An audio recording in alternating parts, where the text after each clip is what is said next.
वो स्त्री कौन थी? आत्मा की कहानी। सितंबर का महीना था। काली अंधेरी रात थी। धीरे धीरे से हवा की ठंडी लहरें आ रही थी। आकाश में बिजली चमक रही थी।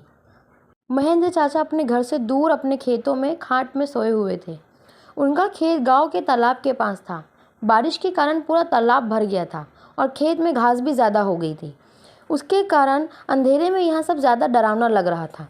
उस तालाब के किनारे आम के 6-7 बड़े बड़े पेड़ थे।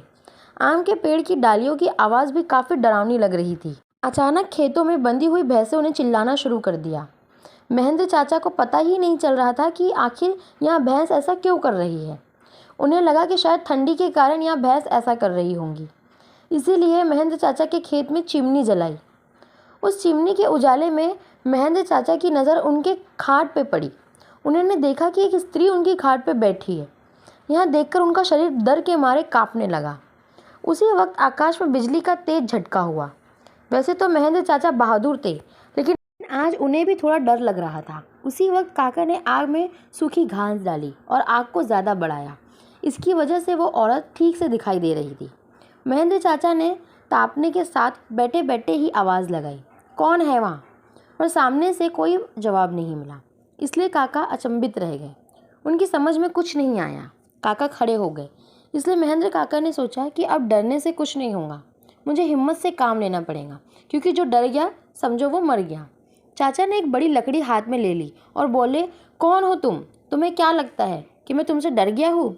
लेकिन सच तो यही था कि चाचा अंदर से पूरी तरह से डर के मारे कांपने लगे थे। चाचा का यहाँ गुस्से वाला रूप देखकर वो स्त्री खड़ी हुई और ज़ोर से बोली, क्या तुम मुझसे नहीं डरते? चाचा ने हिम्मत की और बोले, यहाँ से चली जाओ, वरना यह लाठी से मार मार कर तेरा सिर फोड़ दूंगा। इतना ही बोलते महेंद्र चाचा ने लाठी उठाई और उसी वक्त उस औरत ने आवाज़ उठाई, अब तू मुझे मेरे ही घर से बाहर निकालेगा? यहाँ पर तो मेरा बचपन गुजरा है, यहाँ मेरा ही घर है, मैं यहाँ सालों से रह रही हूँ। यहाँ सुनकर चाचा का डर और गुस्सा दोनों ही शांत हो गया। उन्हें लग रहा था कि मेरे सामने जो औरत खड़ी है उसे मैं जानता हूँ। उसकी आवाज़ भी जानी पहचानी लग रही थी। चाचा सोचने लगे कि आखिरकार यह औरत है कौन? मैं इस औरत को जानता हूँ तो आखिर यह इतनी भयानक और विकराल रूप में क्यों है? अचानक, अरे यहाँ तो ज्योति है, मेरी बड़ी बहन।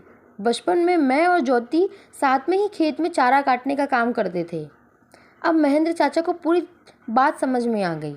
यह ज्योति के बचपन की बात है, जब ज्योति 14 साल की थी। तब इसी खेत में गाँव के कुछ बच्चों के साथ खेल रही थी।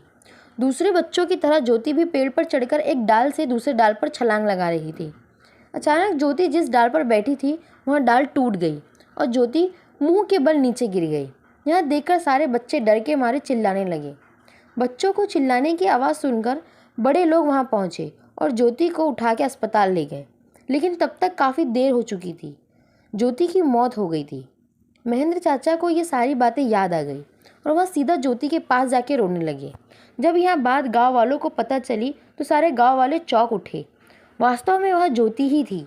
गांव के एक बड़े बुजुर्ग ने कहा, जब ज्योति की मौत हुई थी तब वो एक बच्ची थी, इसलिए उसे बालक समझ के उसे दफनाया गया था। लेकिन वास्तव में उसका अंतिम संस्कार करने की ज़रूरत थी, इसलिए ज्योति की आत्मा आज तक भटक रही है। महेंद्र चाचा ने तुरंत ही ज्योति को जहाँ दफनाया गया था वहाँ से उसे निकाला। किसी की भी हिम्मत नहीं हो रही थी कि कोई उसके पास भी जा सके। उसी वक्त ज्योति की आत्मा ने गांव वालों के सामने आके कहा कि हाँ, आपकी बात सही है, मैं मर चुकी हूँ।